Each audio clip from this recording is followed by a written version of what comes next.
بیایید این مطلب رو با هم بخونیم. مطلب بسیار دردآور است.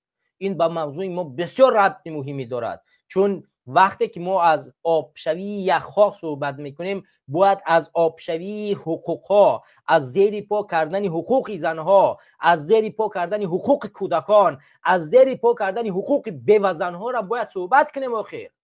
آخه نمیشود فقط از پیریه ها صحبت کرد. مگر سازمان ملل این حقوق ها را نمیبیند؟ مگر رحمانوف رو نمیپرسد که تو از آبشوی پیریه ها و یخها صحبت میکنی، ولی حقوق زنها در تاجیکستان در کجاست؟ حقوق یتیمان در کجاست؟ حقوق بیوزنها در کجاست؟ حقوق این فرزندها، این نابالغان در کجاست؟ آیا تو به فقیرای این وطنت کمک میرسانی یا نمیرسانی؟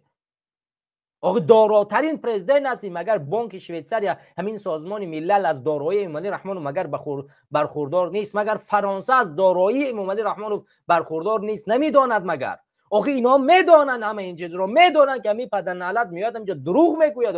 آخه دروغ میگوید، همین سبیل ماندن میآید در همین کنفرانس ها دروغ میگوید. آخه ملت این رو میداند، آخه دولت این رو، همه این رو میداند، جهان این رو میداند. چگونه با این کمک میکند؟ وقتی که ما میگیم دیپلماتی به دروغ تبدیل شده است در تاجیکستان، همین است. آخر دیپلمات رو به دروغ تبدیل دادن. آخه حکومت فرانسه 100%، پرزیدنت فرانسه 100% میداند که امامعلی رحمانو چقدر دارایی دارد و میاد اینجا برای یخها و سرمایه برای یخها جمع کردنی است، در حالی که میداند که یک دوست فساد زده و مغروری است که فقط این پولا رو جمع میکند و میره جیب خودش رو پر میکند.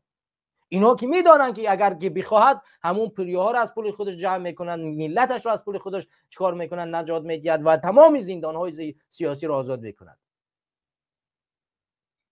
همین سازمان ملل که همین کنفرانس رو تشکیل کرده است، هزارها پرونده های محبوسان سیاسی به همین سازمان ملل رفتن از تاجیکستان. پرونده مقصود ابراهیموف در سازمان ملل هست، پرونده مقصود ابراهیموف زید سعید در همین جا هست، محمد علی حی در همین جا هست،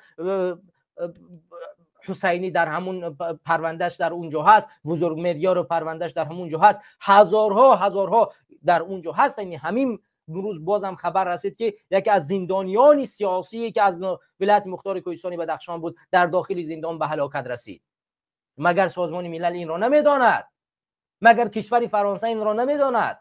آخه میدانند. وقتی ما میگیم که ظاهر پرستی دیپلمات و دروغ میگن، اینا نه پروای پیریه دارن، نه پروای هیچ چیز دیگه ندارن، فقط در رأس بین المللی باید آبروی یک دیکتاتور را باید بالا ببرند.